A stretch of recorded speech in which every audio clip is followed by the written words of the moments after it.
Bonjour et bienvenue pour ce débat depuis le Parlement européen de Strasbourg. Avec nos invités, nous allons revenir une nouvelle fois sur ce qui commence à devenir, il faut bien le dire, un peu un feuilleton, le taux de pollution des voitures en Europe. Alors les députés viennent à nouveau d'en débattre et on a bien entendu que les intérêts de l'industrie automobile et la santé des gens, ça ne faisait pas toujours bon ménage. On va en reparler tout à l'heure.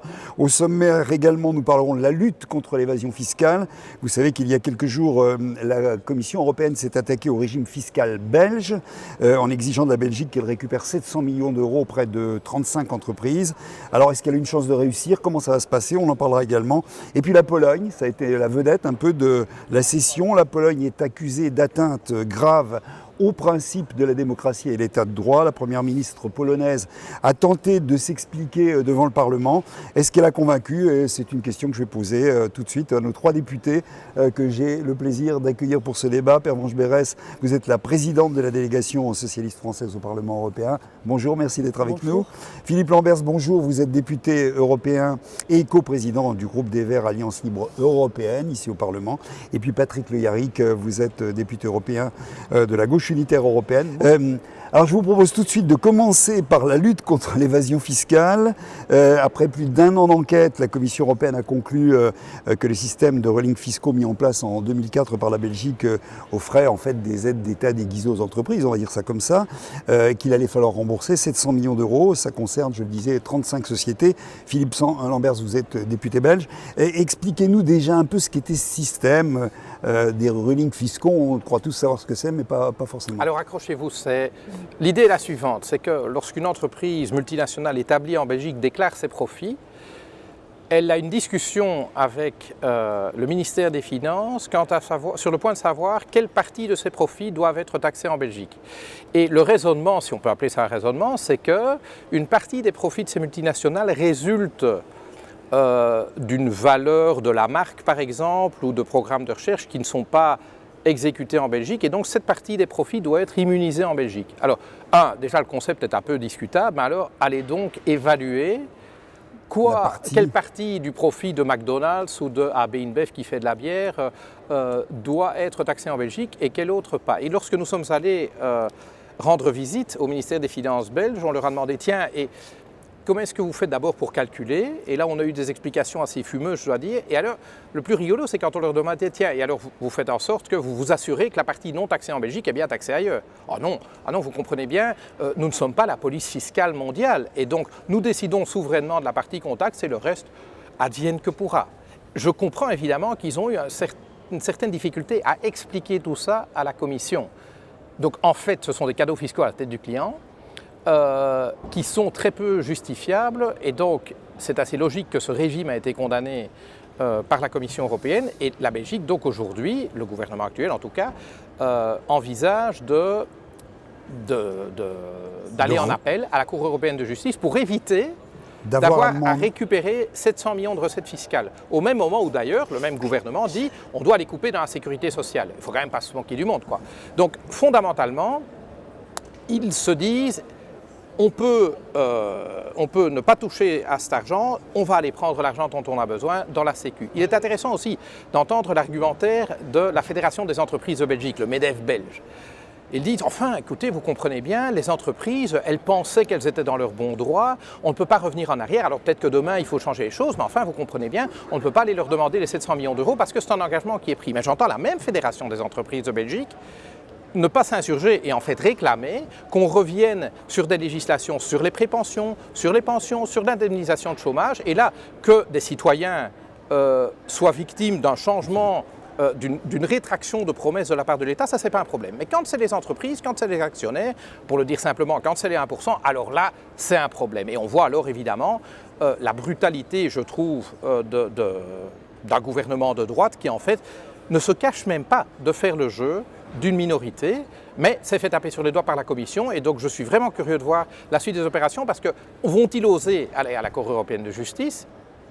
Et s'ils y vont être capables d'avoir une explication plus crédible face aux juges de Luxembourg qu'ils n'ont eu face à la Commission européenne à Bruxelles? Curieux de voir. D'autant que ça introduit évidemment un déséquilibre entre les pays européens du coup. Oh mais vous savez, ils sont nombreux. On vient de voir le Premier ministre néerlandais en plénière.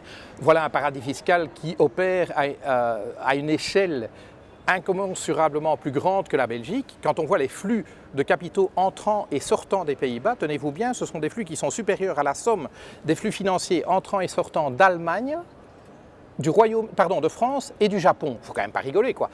Les Pays-Bas auraient-ils inventé quelque chose pour voir autant d'argent rentrer et sortir de chez eux? Je pense qu'ils ont inventé une machine à laver fiscale qui fonctionne extrêmement bien. Et à côté de ça, la Belgique, c'est un petit peu des amateurs.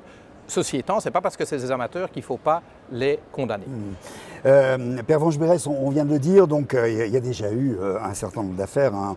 On rappelle Fiat au Luxembourg, Starbucks aux Pays-Bas. Il y a eu évidemment le LuxLeaks. Ça commence quand même à bien faire au moment où en Europe, par ailleurs, la pression fiscale sur les ménages, sur les gens, est quand même assez forte à l'heure actuelle. Quelle est votre réaction à cette situation ? Moi d'abord, je veux saluer quand même la décision de la Commission européenne, parce que la responsable de tout ce mouvement que l'on voit s'engager, c'est bien évidemment la mobilisation citoyenne et cette incompréhension face à des peuples auxquels on demande de faire des efforts pour que les États membres remplissent leurs objectifs en termes de déficit budgétaire et qui dans le même temps laissent des multinationales se développer et se font entre eux une concurrence déloyale. Moi, je ne suis pas hostile au principe de concurrence, hein, mais je veux que ce à quoi on s'est engagé soit respecté. Donc on a toujours dit qu'il fallait une concurrence loyale. Or, dans le domaine fiscal, c'est l'exemple même d'une situation où la concurrence est déloyale.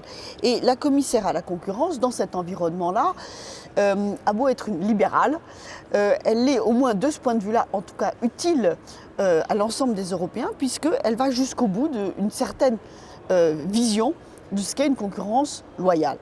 Et c'est la première fois que la Commission européenne prend dans le domaine fiscal une mesure qui concerne non pas une entreprise mais un État. C'est ça. Et je crois que c'est très important parce que par ailleurs nous, ce qu'on demande, c'est par exemple que quand la Commission européenne va examiner le budget de tel ou tel État, eh bien qu'il s'intéresse aussi par exemple à la façon dont cet État organise la balance entre la fiscalité du travail, la fiscalité du capital et éventuellement même la fiscalité de l'énergie pour voir comment on accompagne une transition écologique. Donc là, il y a quand même un mouvement qui m'intéresse beaucoup. Il n'en demeure pas moins que face à ça, de quoi souffre-t-on ? C'est d'une chose finalement assez simple hein, et qui anime la construction européenne depuis très longtemps, c'est la question de la souveraineté. Où est la vraie souveraineté et comment est-ce qu'elle s'organise ? Aujourd'hui, dans le domaine fiscal, comme d'ailleurs dans le domaine du renseignement, on l'a vu dans la lutte contre le terrorisme, la question de la souveraineté est totalement en décalage dans la façon dont ça s'est construit dans les États membres et dans la façon dont ça peut s'exercer réellement aujourd'hui. J'en veux pour preuve lorsque, dans le cadre de cette fameuse commission taxe, on a eu à la fin de l'année 2015 un échange avec 4 ministres des Finances très intéressants, dont le ministre allemand, l'italien, le français.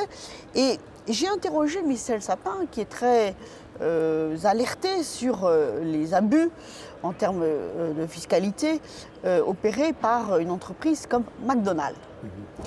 Et aujourd'hui, on voit bien que chaque État membre est en train de se battre seul contre McDonald's. Alors que, évidemment, le seul moyen d'être fort dans cette affaire, c'est de travailler ensemble. Heureusement, la commissaire vient de rajouter McDonald's à sa liste d'entreprises dans le collimateur. Oui. Mais en parallèle, si les services qui sont au cœur des souverainetés nationales comprenaient, enfin, acceptaient et étaient davantage poussés à coopérer entre eux, eh bien on en arriverait à une souveraineté partagée qui nous rendrait beaucoup plus forts pour avancer. Reste que sur ces sujets, moi j'ai quand même l'impression que dans le contexte de crise où nous sommes, il y a une conscience citoyenne qui sert d'aiguillon et qu'il ne faut pas lâcher, dont nous sommes finalement les relais. En même temps, Patrick Le Yarrick, c'est difficile d'expliquer ça aux gens, tout simplement. C'est difficile de leur dire il faut que l'impôt rentre, et en même temps, toutes les semaines ou tous les mois, on découvre au sein même de l'Europe, parce que l'Europe est morale aussi vis-à-vis même de ses États membres, En ce qui concerne par exemple les impôts grecs, on ne se gêne pas pour dire que la Grèce ne lève pas l'impôt comme elle devrait le lever, etc. Donc c'est vrai qu'on est dans une situation qui est un peu difficile. Qu'est-ce que vous en pensez à l'heure actuelle de cette question centrale, fondamentale de récupération par l'Europe et par les pays européens de la manne fiscale, de la fiscalité auprès spécifiquement des entreprises? Ouais, vous savez, il ne faut pas être trop étonné, c'est fait pour. Hein. Ouais. Le système tel qu'il est organisé est fait pour. Par exemple, Pervenche vient de dire qu'on laisse les pays individuellement face à des grandes multinationales qui elles-mêmes ont l'équivalent des richesses produites dans tel ou tel pays, y compris européen. Chacun comprend bien que tout ceci est organisé en haut lieu. Ce n'est pas une Europe sociale qu'on a bâtie jusque-là, ni qu'on est en train de bâtir. Quand, par exemple, en ce moment même, alors qu'il y a ce débat autour de Google, qui lui non plus ne paye pas sa quote-part au bien commun européen et mondial, que fait-on? Google achète pour quelques centaines de millions d'euros, l'ensemble des grands titres de la presse européenne en leur proposant un petit subside qu'ils prendront vraisemblablement et qui leur évitera d'être à la une de ces mêmes journaux. On a ce système en France, donc on le connaît très bien, et c'est toujours les mêmes qui en profitent, c'est-à-dire pas des journaux comme celui que je dirige. Donc il y a bien un système et ceci est devenu incompréhensible. S'il y avait un sens de se mettre ensemble, de construire une Union européenne, c'est que précisément ça devrait être un moyen de lutter contre la finance qui aujourd'hui impose sa loi partout. Et c'est cette réorientation-là qu'il faudrait obtenir dans les institutions européennes. C'est ce que j'allais dire, est-ce que vous y croyez? C'est-à-dire que là, clairement, on voit bien que c'est un peu le panier percé quand même, cette question d'exil fiscal. Ça dépend du rapport de force. Voilà, alors comment voyez les choses? Mais pas que du rapport de force. Allez-y les uns après les autres. Pas que du rapport de force, je pense qu'il y a aussi un moment, et c'est pas pour rien qu'une libérale aujourd'hui s'occupe de ces affaires avec autant de conviction. Vous savez, quand on a inventé la réduction du temps de travail au XIXe siècle, c'était pas uniquement dans l'intérêt des salariés, c'était aussi dans l'intérêt des capitalistes eux-mêmes qui voyaient bien que sinon ça n'allait pas marcher. Et aujourd'hui, on est à ce point où nous devons organiser la pression, le rapport de force pour bouger, mais où, d'une certaine manière, il y a une prise de conscience que sur le site Europe, si on ne fait rien, eh bien, on va tout détricoter. Patrick Le Yarrick citait Google. Moi, je suis quand même très, très frappée. Tout le monde sait que Google est en train de voler la prochaine bataille de création de valeur, qui est la question des contenus. Bon. Dans la presse, c'est vrai, mais pas uniquement dans la presse. Or, hier, nous venons ici de voter au Parlement européen un rapport sur la question du futur du marché unique du numérique. Et il faut savoir que dans ce texte, il n'y a pas l'idée qu'en échange de ce grand marché du numérique, l'Union européenne devrait se battre pour faire vivre ses industries créatrices et culturelles. Donc on a encore beaucoup de chemin à faire. Ouais. Mais c'est une question vraiment de rapport de force et de volonté politique. Si il y a une volonté politique, harmoniser l'impôt des sociétés en Europe, ou en tout cas les faire converger, ce n'est pas une tâche impossible. Mais pour ça, il faut qu'il y ait la volonté politique. Et j'aurais un petit bémol par rapport à ce que Patrick Le Yarrick a dit, parce que c'est organisé en haut lieu. Mais en fait, ce sont d'abord les États membres de l'Union européenne qui sont résolus à se faire la guerre fiscale depuis des décennies. Au nom de leur parce souveraineté. que ici, et je suis souvent très critique de la Commission européenne, mais sur ce coup, c'est quand même grâce à la Commission européenne que... et je pense qu'il faut rappeler, Pervenche Berès, que c'est un commissaire socialiste, c'était Joaquín Almunia qui a démarré le processus qui a mené à ces condamnations. Vestager l'a amplifié, mais en tout cas, moi je rends vraiment hommage à ce commissaire-là parce qu'il a osé briser un tabou, c'est-à-dire considérer potentiellement des dispositifs fiscaux comme des aides d'État. Et ça, franchement, il fallait oser. Et donc, il l'a fait. Et ensuite, en effet, l'opinion publique a un rôle crucial à jouer, tant en tout cas que des partis comme ceux que nous représentons ne sont pas majoritaires dans les assemblées. Parce que je pense qu'il y a en tout cas la possibilité d'arriver à un rapport de force politique qui permettrait d'avancer dans le sens d'une plus grande harmonisation fiscale, mais ça veut dire aussi avec des règles qui nous permet de combattre les paradis fiscaux qui sont en dehors de chez nous. Et là, je pense qu'il y a un autre tabou qu'on doit briser, c'est celui de la libre circulation des capitaux sans aucune contrainte. Oui, les capitaux doivent pouvoir circuler, mais pas n'importe comment. Et en effet, quand des profits se déplacent d'endroits où règne l'état de droit comme chez nous, enfin plus ou moins, et vont dans des paradis fiscaux offshore, il faut pouvoir les taxer aux frontières et dire ok, ça va, vous pouvez partir, mais en tout cas, on ne va pas vous oublier et on prendra les impôts au passage.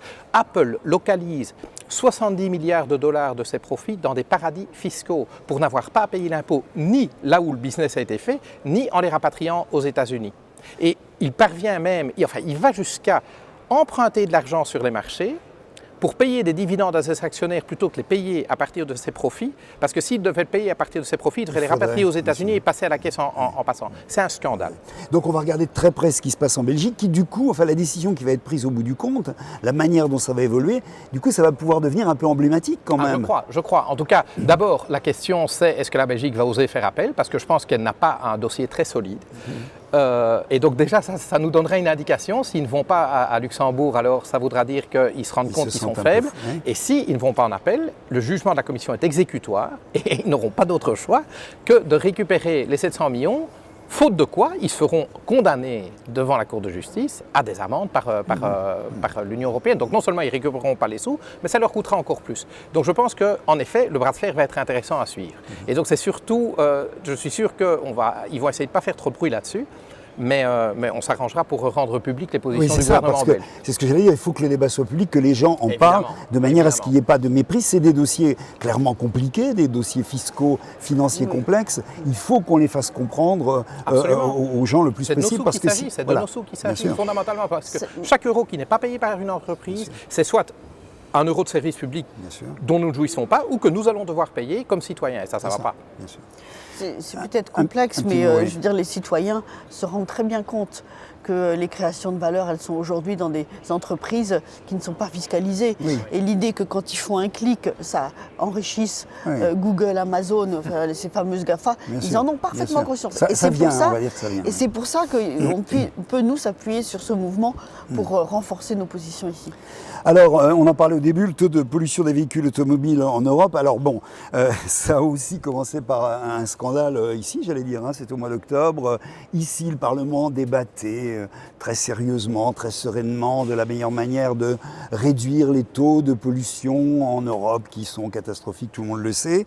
Et puis pendant ce temps-là, les États, au même moment, les États européens décidaient d'octroyer à Bruxelles des dépassements de taux de pollution de certains polluants, oxyde d'azote notamment, aux constructeurs automobiles. Ça s'est fait un peu en catimini. Vous avez été un certain nombre à le dénoncer, je m'en souviens à l'époque. Hier, on en a reparlé, le débat au Parlement est reparti là-dessus. Comment est-ce que vous avez ressenti les uns et les autres ce débat ? Dites-le, après on dira tous la manière dont on l'a ressenti, mais est-ce que vous avez ressenti un Parlement aussi décidé, aussi déterminé qu'on a pu le ressentir effectivement tout de suite en octobre quand cette affaire est arrivée, où on a senti le Parlement, on a quand même décidé à dire il y a quand même écoutez, ça s'est passé en plein milieu de l'affaire Volkswagen. Et donc évidemment, ça c'est un peu mauvais genre, parce qu'il faut quand même se rendre compte que ce que les États membres ont décidé est équivalent à dire la limite de vitesse en France sur les autoroutes est 130 à l'heure, mais vous ne serez flashé qu'à partir... Non, pas du tout, à partir de 280. Voilà, d'accord. Donc jusque-là, vous ne serez pas flashé. Autrement dit, il y a une loi, et puis par un acte technique, on vide la loi de son contenu. Et donc pour nous déjà, c'est une démarche totalement illégale et donc nous réservons en tout cas les moyens de recourir à la Cour européenne de justice pour faire la démonstration que c'est illégal de prendre une mesure technique pareille. La loi, si elle dit quelque chose, on doit s'assurer qu'elle soit appliquée. Et donc la seule chose qu'on peut tolérer, c'est la marge d'erreur de l'appareil de mesure. Si on dit on doit émettre pas plus que 80 grammes d'NOx, si l'appareil de mesure a une marge d'erreur de 3 grammes, on peut aller jusqu'à 83. Jusque-là, ça va. Mais une marge d'erreur de 2 ou 3 fois le seuil autorisé, ça ne va évidemment pas. Le Parlement européen a les moyens de s'opposer à cela. Et c'est vrai qu'en décembre, je sentais une assez forte indignation ici dans les travées du Parlement en disant non, no passaran, pas question.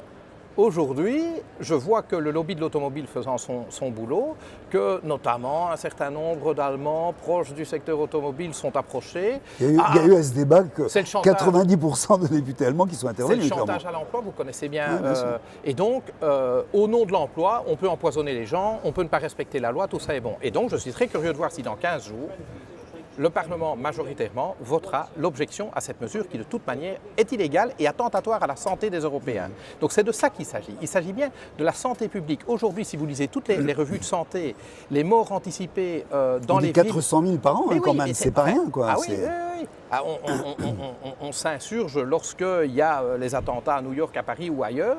Mais on a un attentat permanent à la santé des Européens et là, personne ne semble s'en émouvoir. Et donc, il est important que ce Parlement, dans 15 jours, dise non à cet acte technique et force la négociation à se refaire au grand jour et pour qu'on limite la possibilité de dévier des plafonds à la marge d'erreur des appareils de mesure. Pervenche Berès, vous voyez cette question-là comment aussi? C'est important parce qu'on sent bien que l'équilibre du Parlement est instable, c'est le moins qu'on puisse dire là-dessus. Oui, la difficulté, c'est comme toujours dans cette maison, quels sont nos objectifs. Et comme socialiste française, mon objectif est sans aucune hésitation d'engager une bataille contre les pollueurs. Bon. Y compris parce que tout ça se passe dans un contexte où personne ne peut oublier ce qui s'est passé en décembre à Paris et des engagements que l'Europe a pris, comme avec un aspect de situation, de position phare par rapport à la COP21. Et donc on a quand même une obligation derrière de mise en cohérence de tout notre dispositif. Et il ne suffit pas de dire nous on va bien, les autres sont à corriger. Ce n'est pas ça le résultat des conclusions de la COP21. Le résultat des conclusions de la COP21, c'est que nous devons changer nos modes de production, nos modes de consommation, etc. On est dans un dossier compliqué, peut-être moins visible que sur l'affaire fiscale. Parce que sur l'affaire fiscale, les gens ont parfaitement conscience de ce qui est dans leur portefeuille, de ce qu'ils payent ou pas. Là, quand on dit pollution aux particules fines, c'est imperceptible. Oui. C'est moins... En même temps, on a des tas d'enquêtes qui nous disent maintenant les choses clairement qu'on n'avait pas il y a 10 ans. Mais vous voyez bien que le travail de pédagogie, de prise de conscience est plus compliqué. Maintenant, voilà, il y a des chiffres sur les morts, sur les malformations, de pollution, etc., qui fait qu'il y a une conscience qui est là. Bon. Et puis il y a eu la mobilisation, encore une fois, autour de la COP21. Qu'est-ce qui s'est passé ici au Parlement européen? Tout ça est venu dans une séquence assez rapprochée. Il y a l'affaire Volkswagen, il y a cette affaire de dépassement des dioxydes. Mais à l'époque, j'avais dit, mais comment dépasser la triche en l'autorisant? Parce que c'est ça qui s'est passé. Volkswagen, on constate qu'il y a une triche. Et la décision d'après d'un comité technique au niveau des États membres, c'est d'autoriser la triche, c'est de changer la règle pour tricher. Bon. Et au même moment, nous, ici au Parlement européen, à l'initiative de ma collègue Christine Revaud-Dallon, nous lancions le débat avec le soutien des collègues des autres groupes ici présents pour dire ça va bien d'avoir des normes qu'on a imposées depuis des années à l'automobile qui ne sont pas vérifiées en situation réelle. Et tout le débat qui est devant nous, c'est aussi celui-là. Comment est-ce que l'automobile a triché pour, soi-disant, se conformer à la législation, mais qui en réalité n'était pas testé en situation réelle.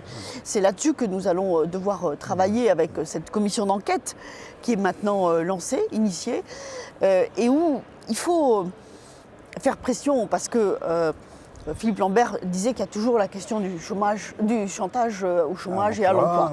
On connaît l'argument par cœur. Mais c'est un argument souvent de courte vue. Exactement. L'argument d'un responsable politique, c'est quand même de penser le long terme. Et dans le long terme, l'enjeu de l'emploi, c'est celui de la transition écologique. Évidemment. Or, cette transition écologique, elle suppose que les Européens pensent autrement leurs déplacements, et y compris la place et les modes de fonctionnement du secteur automobile.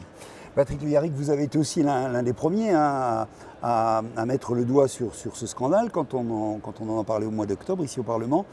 comment vous jugez justement aussi ce qui s'est passé hier, comment vous jugez la détermination, la motivation ou non du Parlement au vu des débats que vous avez entendus. Comment vous voyez les choses évoluer? Moi, je crois qu'on aurait tort de fléchir un tant soit peu là-dessus, parce que depuis le moment où a été révélé ce qui s'est passé à Volkswagen, des enquêtes apparaissent et montrent quand même des choses inquiétantes du point de vue des maladies, du point de vue de l'effet du monoxyde de carbone sur la santé des individus. On a en France pour la première fois une réduction de la durée de la vie pour les hommes et les femmes. Et il y a une multitude de facteurs, vraisemblablement, dans le travail. Mais les enjeux de la pollution, dont cette pollution-là, ne sont pas neutres. On a des problèmes maintenant dans nos villes régulièrement, la région parisienne, mais pas seulement, et puis les grandes capitales mondiales. On ne peut pas. Il y a des statistiques qui apparaissent en Chine aujourd'hui qui sont plus qu'inquiétantes. Donc, il ne faut pas donc fléchir du tout là-dessus, à la fois être exigeant, créer les conditions d'une transformation de nos systèmes de production automobile, vraisemblablement sortir du gasoil tel qu'il est. Ce n'est pas une bonne période parce que le prix du pétrole est au plus bas et donc on croit momentanément avoir une manne et ça se comprend dès lors que le pouvoir d'achat des uns et des autres est très compressé, notamment ceux qui sont contraints de prendre la voiture pour aller au travail ou bien emmener les enfants dans tel ou tel service. Mais il ne faut pas faiblir là-dessus nulle part. D'ailleurs, nous-mêmes en France, nous avons des alertes. Le Renault vient de rapatrier un certain nombre de véhicules. Ce n'est pas voulu, ce n'est pas le système de Volkswagen. Mais ceci dit, il y a un travail. Là, justement, si on avait une Union européenne coopérative, si on disait à l'industrie automobile de travailler ensemble pour réfléchir à des moyens nouveaux, voire à un nouveau moteur économe en énergie ou utilisant d'autres énergies, ce serait extrêmement utile. Je ne pense pas que ce soit impossible. Indécision donc sur la décision finale, si je puis dire. Alors aujourd'hui... Et qu'est-ce qu'on a comme recours? Est-ce qu'il y a encore des recours derrière ou est-ce que... En tout cas, le vote du Parlement européen, ça sera oui ou non. Oui. Ça sera oui ou non. On n'a pas le droit de dire autre chose. Et donc, pour nous, il faut objecter la décision et on n'a plus beaucoup de temps. Donc, c'est à la mi-février que le délai d'objection du Parlement expire. Donc, on va devoir dire non. Néanmoins, j'en entends qui se satisferaient d'une déclaration de la Commission européenne qui dirait qu'à terme, elle supprimerait ce permis de tricher, en fait, et qu'on reviendrait à un facteur de conformité de 1, c'est-à-dire plus la marge d'erreur, mais à terme, et c'est une promesse. Donc moi, désolé, mais ça fait maintenant des années que la norme est fixée et qu'elle n'est pas respectée. On ne peut pas maintenant, et surtout face à tous les scandales, dire demain, après-demain, peut-être, parce que aujourd'hui, ce qui compte, c'est la loi. C'est ce qui est écrit dans les textes. Et oui, on va commencer à mesurer en conditions réelles les émissions des véhicules. Et non, on ne doit plus pouvoir tricher. Autrement dit, on doit dire à l'industrie automobile, vous devez changer maintenant. Alors c'est sûr que du jour au lendemain, ça on ne peut pas demander. On ne peut pas demander du jour au lendemain de changer une gamme de voitures. Il y a une transition à faire, mais il faut les mettre sous pression. Et le problème, c'est toujours... L'espace de débat, quand même, c'est sur cette question des conditions de mise en œuvre. Mais ils le savent. Et on parle quand même de normes qui sont d'application à partir de 2020. Nous sommes en 2016. Oui. Ils ont le temps. Donc on peut décider aujourd'hui que le facteur de conformité sera la conformité, c'est-à-dire 1, et qu'on ne pourra plus tricher. Donc, parce que même si on vote l'objection aujourd'hui et qu'on revient à des facteurs de conformité acceptables, donc juste la marge d'erreur, on sait très bien qu'ils ne seront d'application qu'à partir de 2018, 2019, 2020, 2021, 2022. Donc ils ont un délai. Ce n'est pas comme s'ils n'en avaient pas. Bien sûr, moi je ne serais pas d'accord qu'on dise demain matin, ça doit changer, ce n'est pas possible. Mais maintenant, il faut leur foutre un coup de pied au cul parce que sinon, ils ne bougeront pas. Vous savez, ces entreprises automobiles sont comme les autres grandes multinationales, elles sont motivées d'abord par une chose, c'est leur profit à court terme. Et Pervenche a tout à fait raison. Notre responsabilité politique, c'est quelque part de guider la société en ayant des objectifs de moyen et de long terme. C'est notre responsabilité. Si nous ne le faisons pas, les forces du marché ne regardent que l'ultra court terme. Alors la Pologne, je le disais tout à l'heure, vedette un peu de la session, si on peut dire, atteinte au principe de la démocratie, la Pologne au banc des accusés ici. Les faits déjà, les uns et les autres, qu'est-ce que vous en pensez comme ça, et on va voir après un peu quelle a été la réaction du Parlement, mais réellement, on a affaire à des atteintes graves, importantes. La Pologne a été reçue, qui n'est pas n'importe quel pays européen quand même, a été reçue comme une accusée hier ici au Parlement européen. Quels sont les faits? Qu'est-ce qu'on reproche? On sait qu'il y a eu deux grandes décisions, une qui concerne la Cour constitutionnelle, une autre sur le droit de la presse. Qu'est-ce que vous en pensez? Est-ce que pour vous, clairement, la Pologne est en train de contrevenir au principe de l'état de droit? Allez-y. Je ne pense pas que les progressistes dans l'hémicycle puissent douter des raisons pour lesquelles ce débat a eu lieu. Et là où il est inquiétant, c'est que c'est un débat qui intervient à propos de la Pologne, dont il faut se souvenir que c'est le pays où était venu l'espoir. Souvenons-nous, Lech Walesa, Solidarność, c'est en Pologne que ça se passe. C'est même pas en Hongrie. Donc en Hongrie, tout le monde se souvient, 56 et tout. Là, ça vient de la Pologne. Et aujourd'hui, cette Pologne, elle est coincée entre deux situations. D'abord, d'une certaine manière, on a l'impression que la Hongrie a servi de laboratoire d'essai et qu'aujourd'hui, la Hongrie a conseillé la Pologne sur comment faire pour avancer dans cette direction totalement contraire à l'esprit européen. Et de l'autre côté, on a le Royaume-Uni qui est en situation de négocier dans à quoi ressemblera sa relation avec l'Union européenne, qui aujourd'hui, dans cette maison, et on l'a vu dans le débat en plénière, appartient au même groupe politique que la majorité au pouvoir en Pologne. Donc il y a des passerelles extrêmement dangereuses. Et aujourd'hui, on voit bien que si on n'organise pas un contre-pouvoir, si on n'organise pas une réaction face à ça, eh bien c'est l'ensemble de l'esprit européen. C'est la tendance qui va se dessiner. Il n'empêche que nous, comme Européens, nous devons nous interroger sur les raisons de cette dérive en Pologne. Et c'est là où il y a quand même une question qui nous interpelle sur les raisons de cette montée en puissance des forces les plus nationalistes, les plus souverainistes, et de ce décalage qu'il y a eu entre l'accession d'un pays comme la Pologne à l'Union européenne et la façon dont l'Europe a répondu à cet élargissement. Beaucoup d'entre nous avions dit qu'il fallait faire l'élargissement, mais pas dans n'importe quelles conditions. Et c'est ce prix-là qu'on est en train de payer.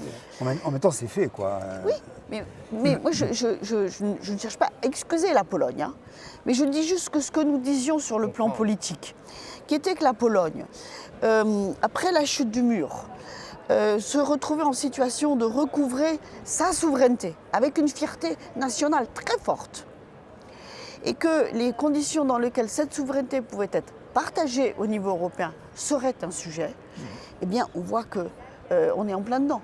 Puisque en réalité, depuis l'élargissement, on a essayé de traiter d'abord des questions de libre circulation des travailleurs, de performance économique, mais que la question politique et que la question du partage de souveraineté au niveau européen, on ne l'a pas traité. Patrick Peyaric. Moi, je suis assez embêté par ce débat, en fait. Parce que ce qui est sûr, c'est qu'il y a une transgression terrible. On modifie la Cour constitutionnelle, on ne va pas respecter le pluralisme des médias, on veut s'exonérer même de la Charte des droits fondamentaux, donc... Les minorités nationales sont aussi dans la ligne de mire. Voilà, donc il y a des atteintes manifestes aux droits humains en général. Mais ce qui est bizarre ici, c'est qu'il y a ce procès qui est fait, qui se terminera comme le reste, c'est-à-dire qu'on laissera faire vraisemblablement. Les petits débats ici, c'est pour amuser la galerie. Parce que comment se fait-il que il y a à propos de cela, de la Hongrie, de la Slovénie, de ceux qui rejettent les migrants, de la Pologne maintenant, on a toujours ces petites parlottes ici pour amuser, pour noircir les pages des journaux. Le débat n'a pas été très tendu d'ailleurs. Et que d'un autre côté, on a appliqué une dictature de fer à la Grèce, sans discussion aucune. Je pose une autre question. Pourquoi faire une si belle leçon à la première ministre polonaise alors qu'on est en train de se mettre à genoux devant M. Erdogan pour qu'il serve de cage à oiseaux pour garder les réfugiés que nous ne voulons pas, en lui donnant 3 milliards, comme si M. Erdogan, il ne met pas des journalistes en prison, il n'a pas réformé sa Cour constitutionnelle. Voilà, mon pays maintenant discute avec ce monsieur pour lui fournir les armes les plus sophistiquées, c'est pour écraser les Kurdes. Donc je suis très gêné par les débats qui je demande leur niveau de sincérité.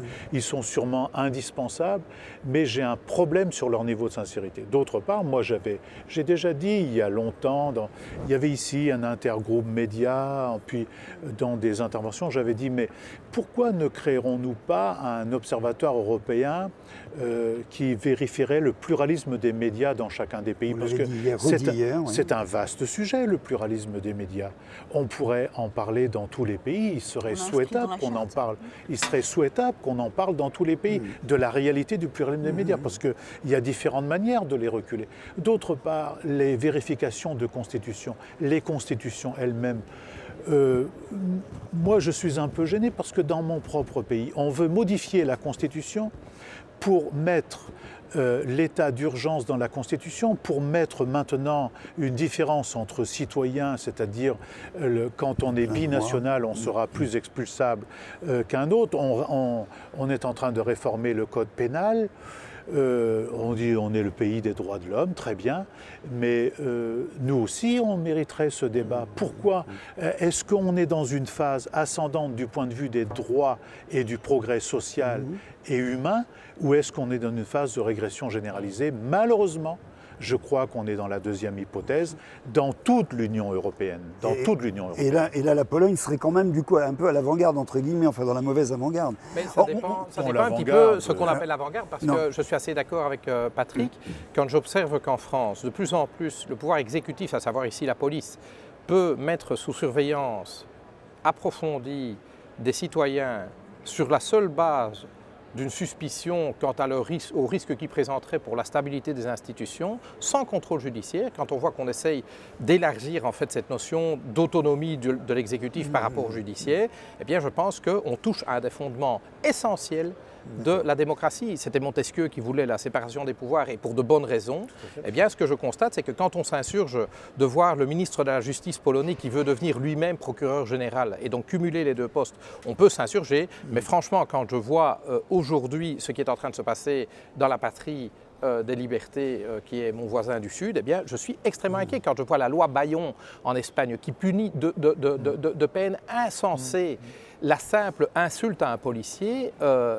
Je pense qu'on a véritablement un problème démocratique et en effet, c'est parfois facile pour nous de se donner bonne conscience en disant « Oh, regardez Orban, oh, regardez Kaczynski en Pologne, c'est quand même des monstres antidémocratiques ». Alors qu'en fait, on légitime aujourd'hui des atteintes fondamentales à la démocratie dans des pays qui sont réputés, eux, intouchables sur le plan démocratique. Par ailleurs, moi je suis également très sensible à l'argument de Patrick. Qu'est-ce que je constate? C'est que l'Europe, c'est d'abord une communauté de valeurs, l'Union européenne. Or, ce qui a été dit, quand il s'agit de questions économiques et financières, non seulement on censure les États, comme la Grèce, mais comme d'autres, quand bien même ils n'ont pas encore adopté des lois, donc on censure en avance de phase des pays, on les met sous un contrôle strict et contraignant. Lorsqu'il s'agit de questions liées à la démocratie et aux droits humains, on s'y intéresse après coup, c'est-à-dire quand les lois sont adoptées, et en réalité, on ne sanctionne jamais. Et ça, en fait, ça affiche pour nos concitoyens la hiérarchie des valeurs. Ce qui est important, c'est l'orthodoxie monétaro-financière, la démocratie, les droits humains, c'est subalterne. C'est moins important. Et je pense que ça, nos citoyens commencent à s'en rendre compte. Et autant je reste un Européen absolument déterminé, si nous voulons être souverains face au Google, aux multinationales, ça n'est qu'ensemble, ça n'est que dans une souveraineté partagée, je ne serai jamais un avocat du retour à l'État-nation. Autant je comprends qu'un nombre croissant de nos concitoyens, voyant ce qui est en train de se passer sous couverture de l'impératif européen, commence à se poser des questions fondamentales sur l'avenir de cette construction. Moi, je trouve que Patrick Le Yarrick a dit qu'on avait ici des petits débats. Je comprends qu'il y a un aspect frustrant pour des parlementaires européens, puisque sur la question de la Pologne ou de la Hongrie, nous pouvons débattre, mais fondamentalement, nous n'avons pas de moyens d'intervenir pour changer le cours des choses en Pologne. Il n'en demeure pas moins qu'à l'échelle de l'Europe, l'espace de démocratie et l'espace donc où doit se discuter cet équilibre entre liberté et sécurité est quelque chose qui doit se passer dans ce Parlement. Et tous ces débats, même si, encore une fois, ils n'ont pas force déterminante pour la suite, sont absolument essentiels pour faire vivre cet esprit européen qui fait tant défaut face à la force des marchés. Un dernier mot peut-être quand même sur cette question, cette comparaison qui a été suggérée ici ou là sur les situations dans tel ou tel pays de l'Union européenne. Moi, j'oublie quand même pas que la France a subi des attaques terroristes dans des conditions